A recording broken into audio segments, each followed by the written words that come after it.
Hey, Eric. Hey, John, how's it going? It is going well tonight, Eric. How are you?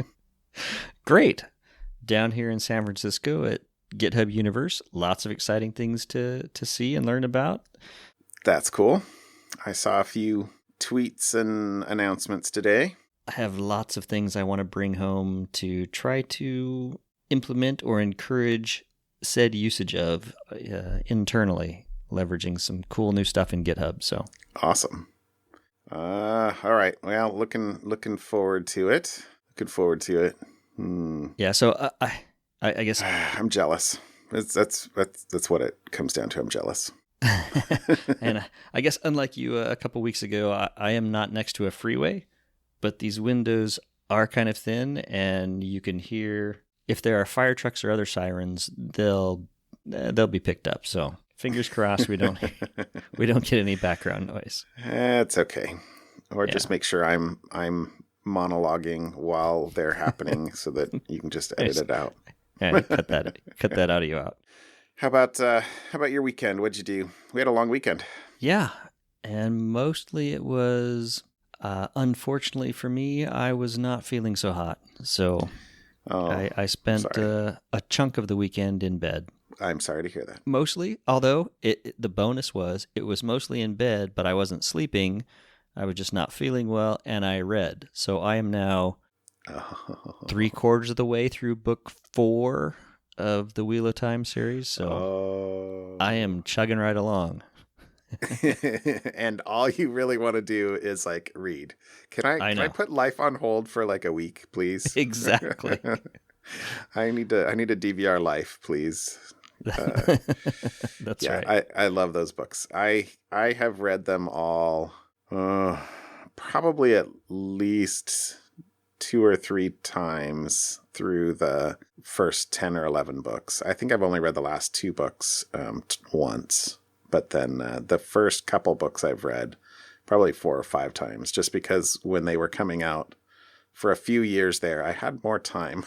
You have more time when you don't have kids, and when a new book was forthcoming, I would do the thing where I'd go back and reread, but then eventually it's like there's that joke about the painter that paints 100 feet in the first day, and then the second day he can only paint 60 feet, and then the third day he can only paint like 20 feet, and right, and why does it take so long? Well, I have to walk all the way back to the bucket.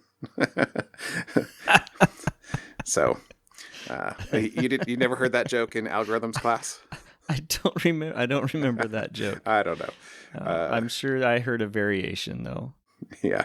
So algorithms matter. Yeah, and I finished book 3, which I had started the first 2 with the Libby app and checking them out, digital checkouts from the library. And then book 3 was going to be like 3 weeks for the digital, but the not paperback, the hardcover book was in the library immediately. So book 3 I did that way. And then book 4 on Libby and the hardcover was going to be a while. And I know you've offered to let me borrow yours, but I just broke down and bought them all on Kindle. So I now own them all. Fantastic. I can read them as fast as I want to and not have to worry about checking them out. So it only took me 3 books in to decide I want these permanently. Yeah. So that was my weekend. Unfortunately, not feeling great, but getting a lot of reading in. So all in all, a good weekend. Yeah, that's cool. That's cool. I think my fun thing of the weekend, my coolest thing of the weekend was I took my younger son and we went and made pens on Saturday down at the woodworking store. Learned how to use a lathe to turn a pen, and it was cool. And he did it without any problems at all. And maybe I shouldn't say publicly, but they had the thing online that said you had to be 14. He's 12, but he's tall. He's like 5'10". So I'm I'm Don't going ask, with don't tell. I went with didn't ask, just kind of was like, all right, here we are, and it was small enough, and it Right. was literally a class for 4 people. So Right. we made the pens, and I'll tweet out I didn't send out a picture, but I'll send a picture so you can link to it of the one that I made. But the depressing thing for me is the guy that was helping me put it together had never put the kit together, and there weren't any instructions. And he's like, you have to, it says go online for instructions. So he's like on his phone, and he'd never actually helped for this particular thing before. And we must have messed something up because mine doesn't actually work as a pen. So it looks pretty. My son took his down to school, and it's now his quote unquote school pen. And he was excited about it. You've got a showpiece. Yeah, exactly. So cool. Let's see. We should get into the actual conversation part of the podcast, I guess, or the podcast part of the podcast. I didn't have any follow-up, or I didn't paste anything into follow-up this week, but I did notice when I was looking for topics that we had talked about the QNAP stuff last week or the week before, and so I guess I can say I did patch my QNAP. Yeah. Good job. It's all patched up. Actually, I must have been like a couple behind because I had to apply 2. Cool. All right. Nope. No biggie. No biggie. Seems to all work. And I don't seem to be having errors on my hard drive, so my fingers will stay crossed. Yeah, my old Synology still sends me emails. I need to finish getting everything off it and decommission it because it sends me emails once a day. Bad sectors on drive 2. So yeah.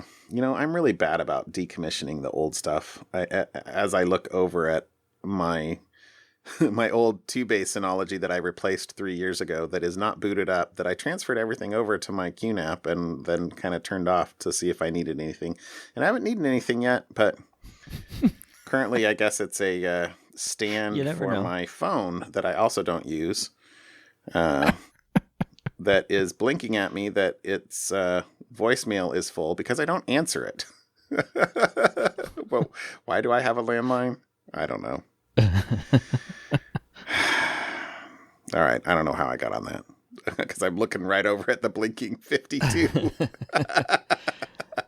All right. It's like the badges on your phone, except a little more annoying. Oh, it's funny. Yeah. How many unread email messages are on your phone right now? Don't even ask. No, I did a big purge. Oh, well done. Well done. I'm down to 82,116. After the big purge. I think. Although, actually, I thought it was lower than that.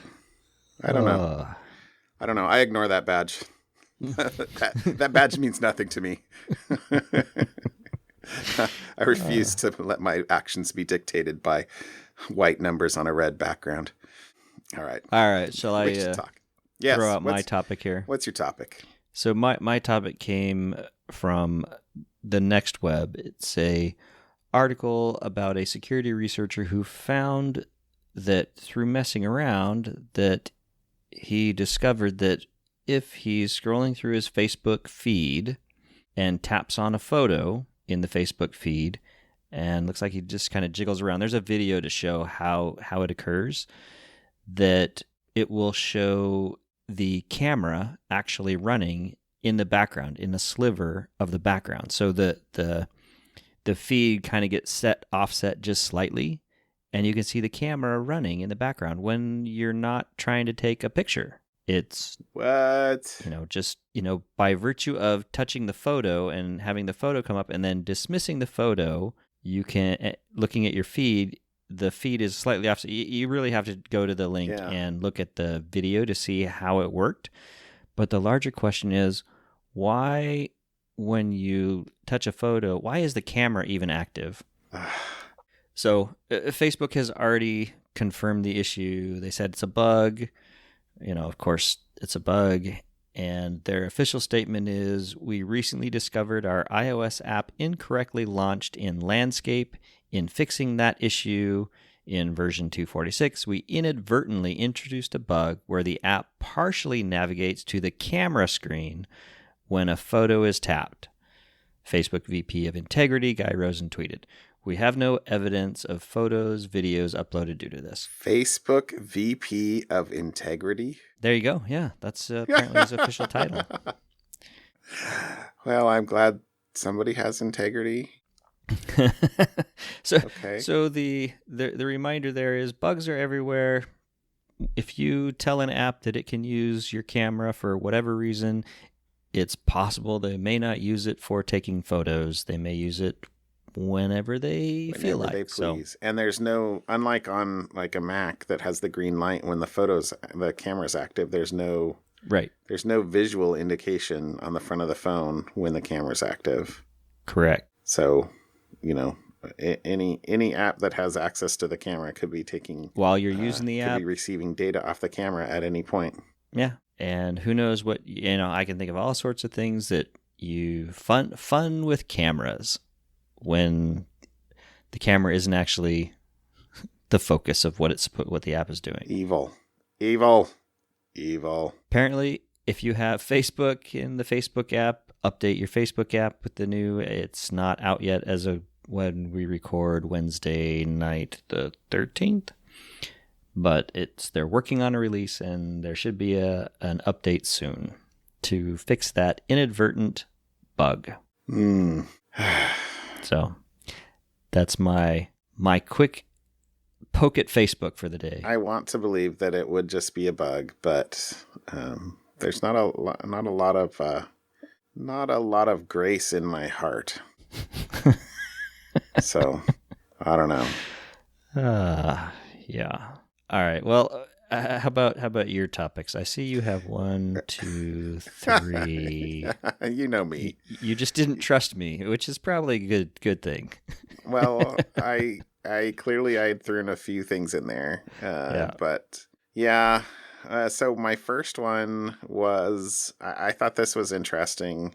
I guess a little bit because of what it was about, but then more because where one of the warnings came from. In that this is a vulnerability in Confluence, which is a wiki, basically. Would you call it an enterprise wiki? I don't know. I guess. But this is a vulnerability that was actually announced or discussed in the spring. I think it said March or April. Sorry, I don't have that in front of me. But so, they said, here's the bug, here's the patch a long time ago, months and months ago. But not everyone has patched because, we all, and I guess I should throw myself in this bucket too, says the guy who didn't patch his QNAP proactively. Yeah, it's hard to keep track and keep up to date with everything. I mean, everything around you runs software. Yeah, and I do turn on automatic updates for a lot of stuff, just because even for myself, I'd rather take the fall for a lot of things. Although I turned it off for my phone when the iOS 13 stuff was so problematic. And I guess a joke I would say is my wife will not let me turn that on for her phone because she says that then things change and break for her. And I'm like, no, you don't understand. So periodically when her app updates get above like 100, I'm like, please, you should really just update that. Which is ironic because that badge does dictate my my actions. So there are some white letters on red that you pay attention to. I do. Not that one. But anyway, so this is the reason why this kind of popped up now so many months later is that the NSA issued an advisory at the end of October, sometime, or actually, recently, I guess. This says last week, but I think the article was dated. Let me just look real quick.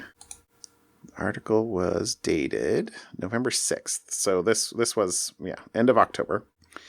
The NSA issued the warning that said, nation state hackers have exploited, in quotes, and could exploit the vulnerability. But they didn't they didn't go so far as to say there's been an uptick in attacks, but this article says, I'm quoting, "New information suggests now that the agency had specific reasons to share the guidance this fall. Starting in late September, just weeks before the NSA made its announcement, hackers began exploiting the vulnerability 2 to 3 times per day." But it doesn't say where, what that meant, who's being targeted, et cetera, et cetera, et cetera. But we can put a second link in here, though. This was the other thing that I guess I didn't actually even realize, but the NSA has a new directive, a new group that is basically issuing public recommendations and security notices. So that's interesting. So this is a media.defense.gov URL that is the notification. What do they call it? An advisory. And the interesting thing in the actual advisory is it actually says, let's see, it says a little bit. It said, so March 20th was when the initial thing was announced with the fix available.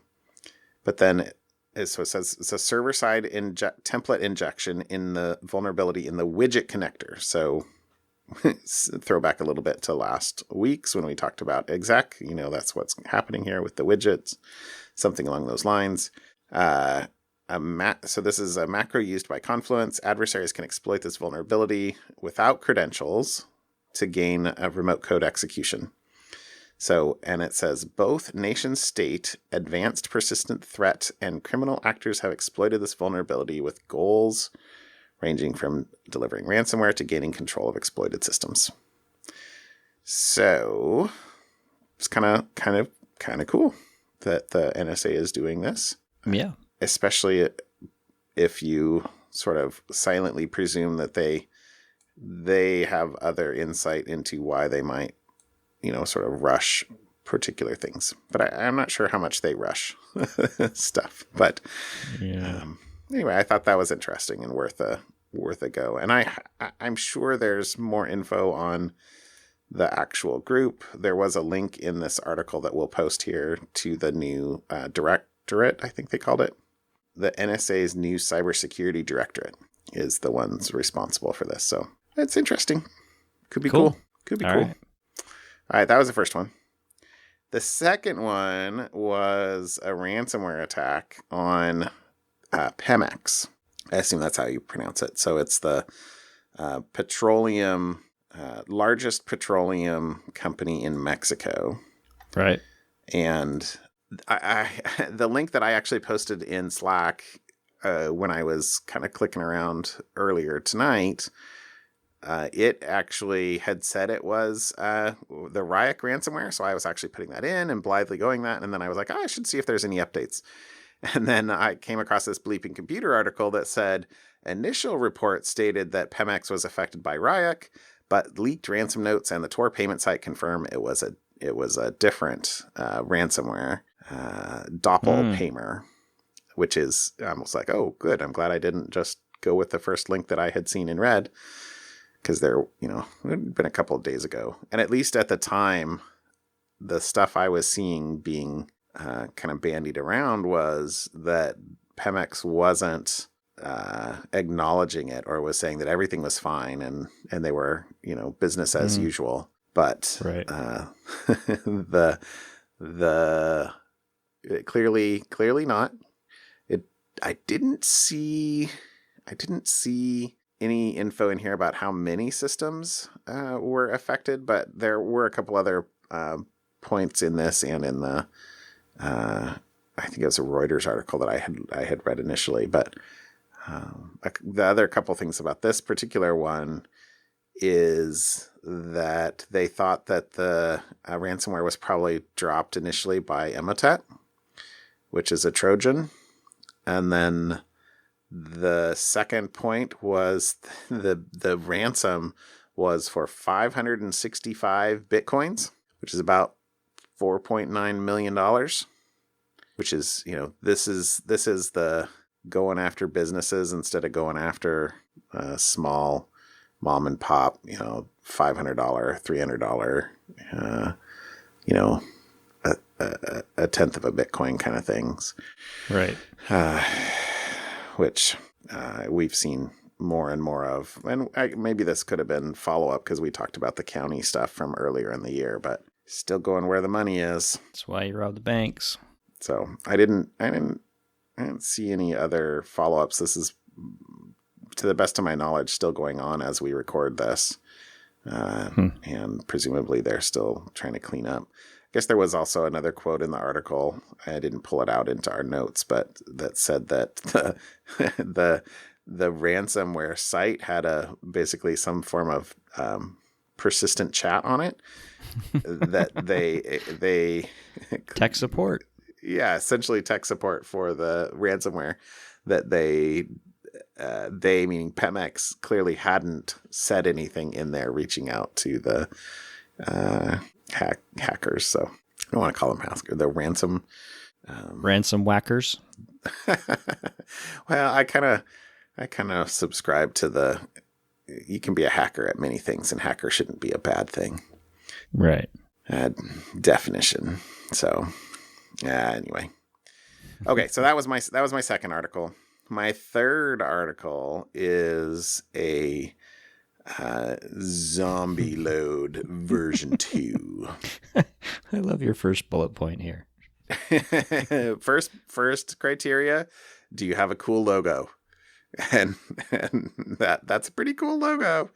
It's a logo. So visually, if you don't go out and look at the link, that's a logo of clearly a zombie hand, because the flesh is kind of decaying. You can see one of the arm bones kind of sticking through, and it's got a chip in the fingers that it's kind of crushing and is also kind of broken. And one of the nails on the zombie's finger is just a bone sticking out. So yeah, sorry, maybe that's, but it's a anyway. So this is another example of the speculative execution attacks that were like the Spectre and Meltdown that came out at the beginning of last year. But so these, let's see, I pulled out a couple of things here, but the net on this one is, I guess, twofold. Should I just read what it says here? So the initial release in the spring was about 4 MDS attacks, but Zombieload was, and this I'm quoting now, Zombieload was deemed the most dangerous of the 4 MDS attacks because it could retrieve more information than the others. And so these are basically how to get in to load buffers, line fill buffers, and uncacheable memory via various commands down in the Intel CPUs. But then the next quote is, unbeknownst to the world, there was a 5th MDS attack at the time, which researchers kept secret because Intel had yet to release a patch. So that's kind of what is coming out now. So Intel released firmware patches last week, or this week, and this is in there. The patch for this is in there. But the other kind of big reason why it wasn't released at the time was that the version 2 works on newer CPUs, and all 4 of the previous ones were on older CPUs, not the Haswell and later. And so Intel clearly, prioritized a patch for the older ones, and evidently with these researchers was able to keep this for an extra 6 months while they developed this patch. So I pulled another couple quotes out of this. The only condition for a Zombieload version 2 attack is that the targeted CPU supports the Intel TSX instruction set, which the research team said is available by default in all Intel CPUs sold since 2013. Transactional memory is really cool because that way, there's often times where you'd like to be able to, in a multi-threaded program, you want to be able to do something atomically, and then at the CPU level, it can basically worry about the contention and mutexes to ensure that a particular set of actions are taken or failed as a unit. So I don't know. That's at least my mental model of what transactional memory is for, which is kind of cool to have CPU support. But effectively, again, I haven't actually read this paper, which I probably should before I speculate, at least publicly. But if you're going to have a transactional memory, you have to be able to atomically commit or roll back the actions, which means that they have to be stored someplace just in case they have to be taken away. So I would bet that's how and where this is, sort of coming from. And then the last thing I pulled out was Bad News Never Comes Alone. The same research team who found Zombieload version 1 and 2 also found an issue with Intel's original patches for the original 4 MDS attacks disclosed in May. So, Oops. Which basically was that it doesn't fix it all the way. And Intel's response was, well, we never promised it completely fixed the issue. It just reduces the attack surface.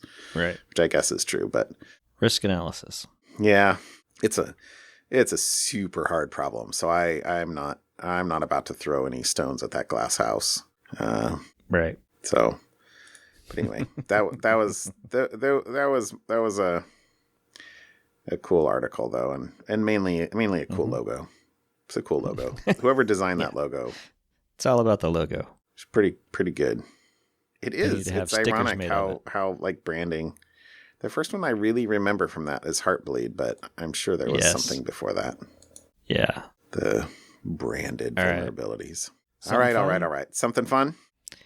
All right. So my something fun, I'm in San Francisco, as I mentioned, for GitHub Universe. And GitHub Universe is being held in the Palace of Fine Arts. And there's a big open interior space of the Palace of Fine Arts. And when I was a kid, this was the location of a hands-on museum. It's called the Exploratorium. It was the Exploratorium. And I don't know how many years ago, maybe 5, 6, 7 years ago, they moved all the exhibits from the Exploratorium out of this Palace of Fine Arts space and moved it over on Pier 15. So they've moved it. And I've been to the new one, and it's not as cool.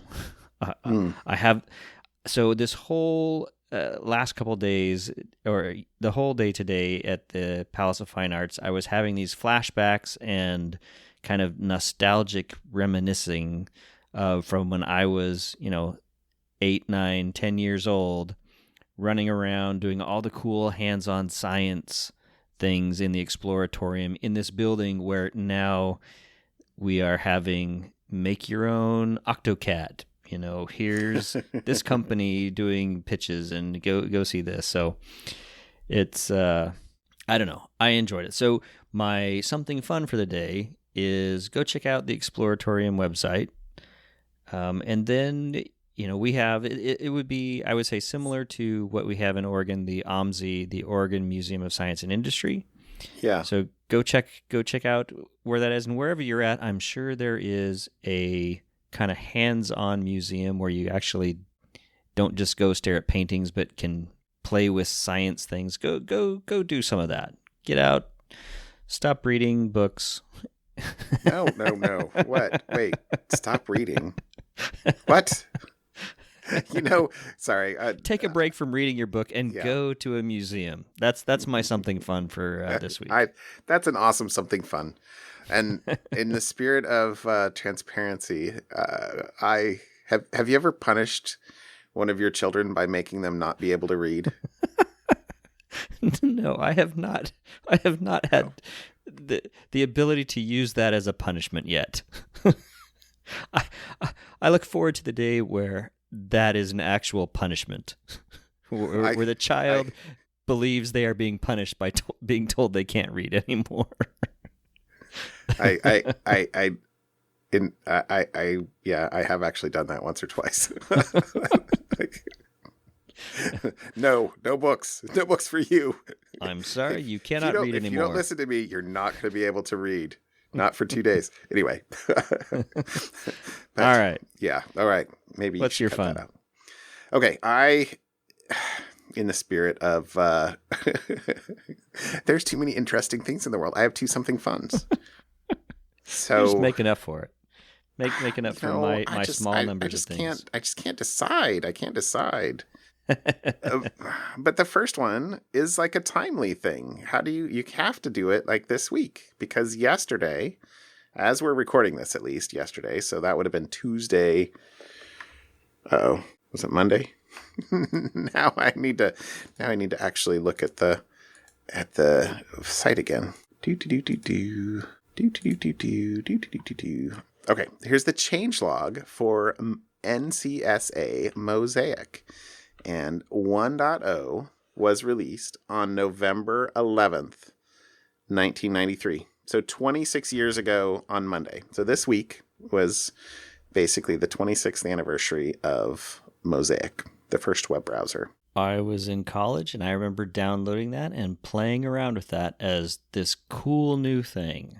I do as well, but I don't remember like what year when it was. So clearly it was totally undergrad. I was in, which would have been 1993. But did I do it like in 93? I don't know. Oh, that's what I guess that's what I'm saying. It might have been early 94, but I know for sure.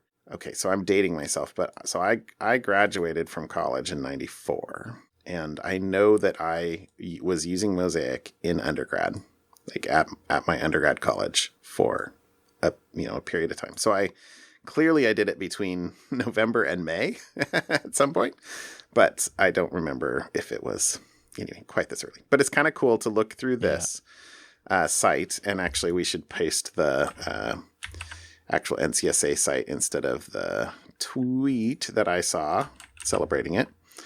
But the thing that I can't remember is what operating system was it? Was it Sun? I want to say it was probably a Sun Spark Station.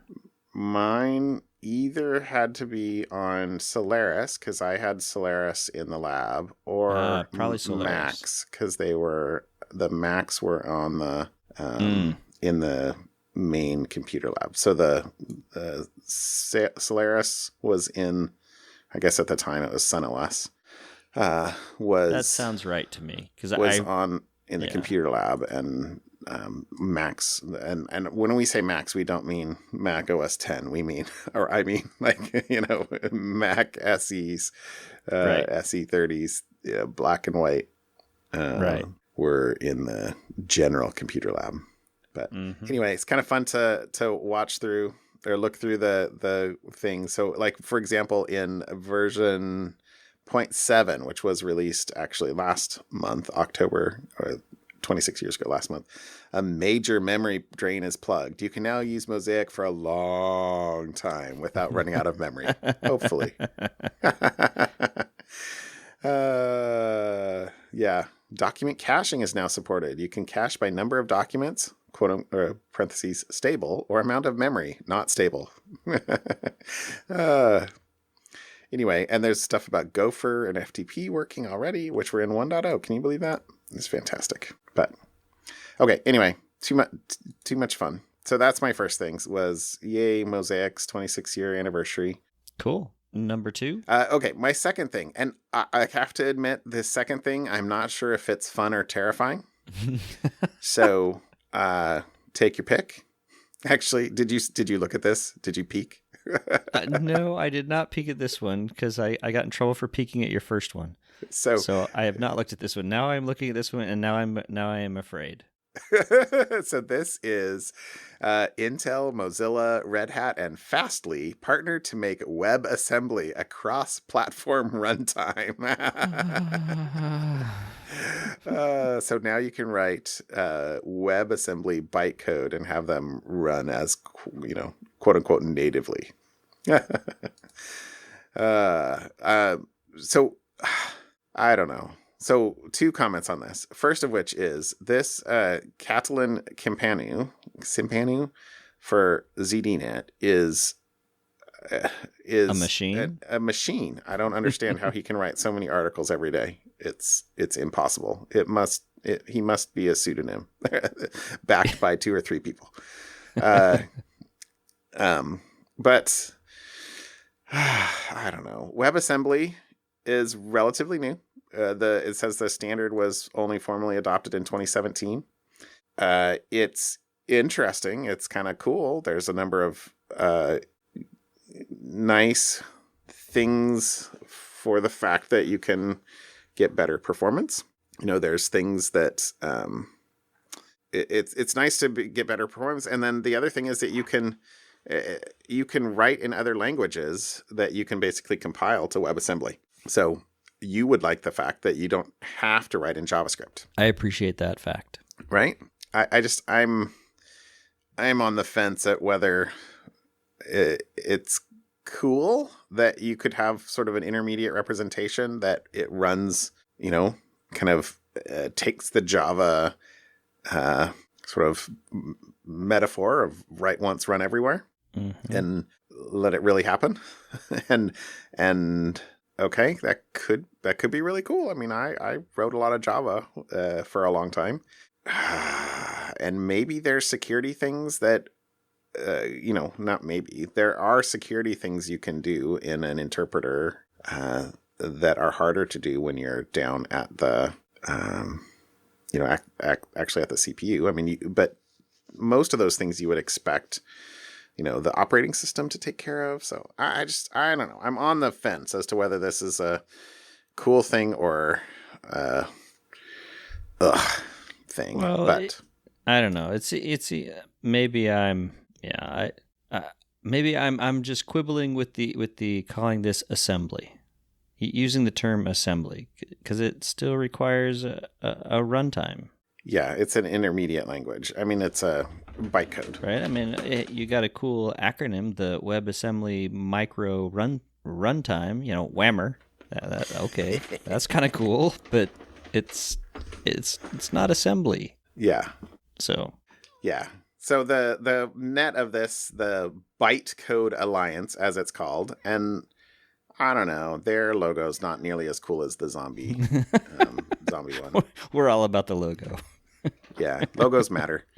But anyway, so the main thing they've done is they've all kind of contributed various tools to the Bytecode Alliance, and then presumably they'll work together to expand them and add others over time. So there's a number of things. There's a couple of runtimes, a standalone WASM time, so a standalone WebAssembly runtime run on the command line. Yeah, WASM time, and some runtime components. So Crane Lift, kind of a cool name, which is a code generator, and WASI Common. So all right, that's kind of mean to say, but I'm gonna guess WASI Common was done by IBM, just because that's not a funky cool name. Anyway, but there's other tooling and stuff like that they're doing. So anyway, that's kind of cool. I happy to see the web move forward. I think that it's ironic that so much of the web's becoming the OS of the future, and I'm sure that Chromebooks are looking at this going, oh heck yeah. Well, that was the original. Speaking of your first one, Mosaic, when it spun off into Netscape, that was the internet is the computer. Yeah, the internet is the computer. Yeah, so. And Netscape was going to displace the world because everything would just be run in a browser. So, just 27 years too soon. That's right. Well, this was fun. Yeah. All right. Yep. Good to go. Call it a show. Yep. Have a good night, John. Sounds good. All right. Talk to you later, Eric. See ya. Bye.